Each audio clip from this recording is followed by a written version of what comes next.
we like putting guests' information in front of you and then draw conclusions, place them maybe together.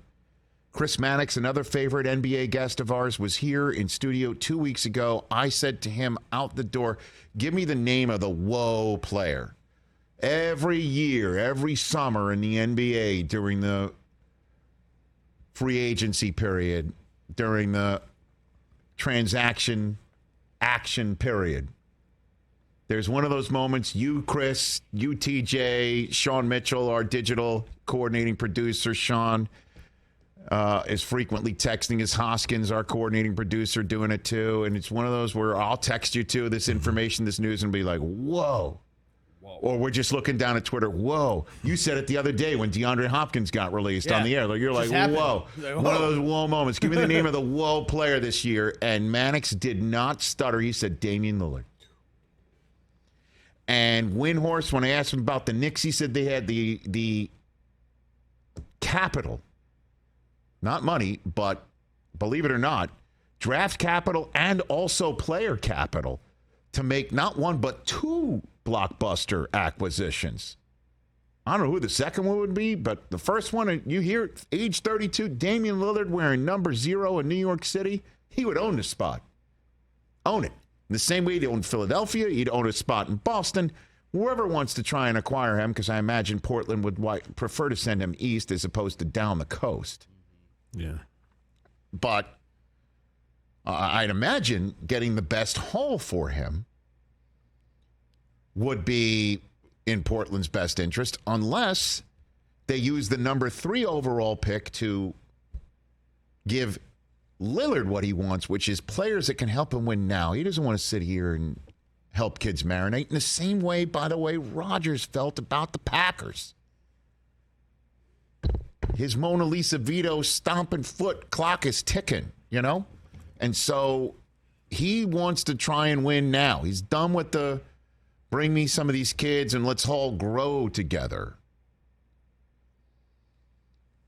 That draft night, man. It's going to be like, do the Blazers think Brandon Miller or Scoot Henderson, who do they like more? Who do they think can help Lillard more? Or who is the apple of someone's eye elsewhere in the NBA market more?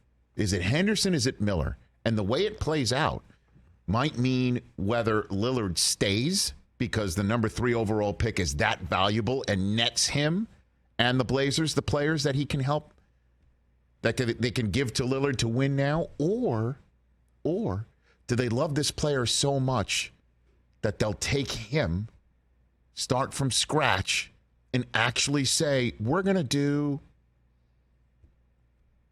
what the Nuggets did. We're going to get all these kids and let them grow together. That's what we're going to do. And we're going to keep the course. Obviously, it helps to strike it rich to get somebody during a fast food commercial like Jokic in the second round. That's what's at play, you know? And maybe teams are going to be calling the Blazers. If it's this guy, we'll send you this deal. Or do the Blazers go and evaluate these players and say, this is the guy, and we have enough of the young kids, and we like that, and we've got to grow, and I've got to look for the long term, and I'm not going to try and mortgage all of that to try and win with Lillard right now and hope that the mix of veteran players or ready-made players to win now are appropriate for Chauncey Billups to mold and mesh together with Lillard. That's their question right now in Portland. And how that might play out for Philly and New York and Boston, whoever else wants it. I'm just mentioning those 3 teams because of who's in this room. Obviously, the West that list is voluminous too. You know what I mean? Like that's what's I think we've gleaned. But bottom line is Lillard's in play for the right deal, the right mix, the right draft choice that drops at 3. And that may be that's the intrigue of this NBA draft. It sure ain't who's number 1 overall. That's done. But who drops to 3, and does that affect the Blazers' decision-making on Lillard or someone else's team that moves the needle so much that it makes the choice for the Blazers? Catch the Rich Eisen Show every single day on the Roku channel, 12 to 3 Eastern, for free.